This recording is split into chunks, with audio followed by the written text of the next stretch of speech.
Пурпурныя ружы, чырвоныя макі, вясёлыя сланечнікі, а таксама дзьмухаўцы. Кветкі як сімвал асаблівай чысціні, радасці і шчасця.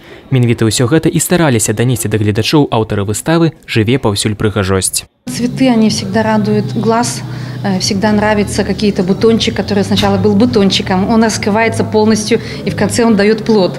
И, наверное, вот цветы – это весна, это рождение какой-то новой жизни.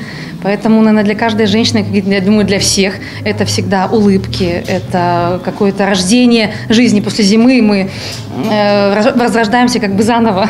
Усяго на выставе больш за 90 работ. Выкананы яны ў самых розных тэхніках: вышыўка стужкамі і пацеркамі, пляценне, жывапіс, а таксама батык. Разные техники, то есть вышивка лентами, именно вышивка на самой ткани. Потом дальше идет, если мы говорим про аппликацию, это уже определенный элемент нашивается на ткань. Бисер – это вышивка бисером, понятно, бисер вшивается в определенном порядке.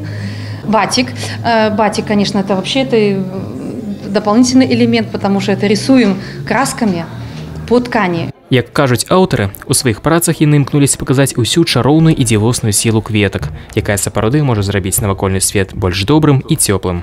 Пропускаешь через себя, все это в мыслях формируется. Дарю свои работы в основном родным, либо друзьям.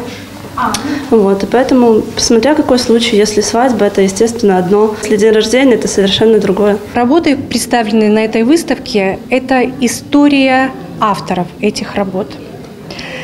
Здесь представлена их жизнь, здесь представлены их мысли, творческое мышление. Наведаць выставу «Жыве паўсюль прыгажосць» у Брэсцкім абласным краязнаўчым музеі можна да 27 сакавіка.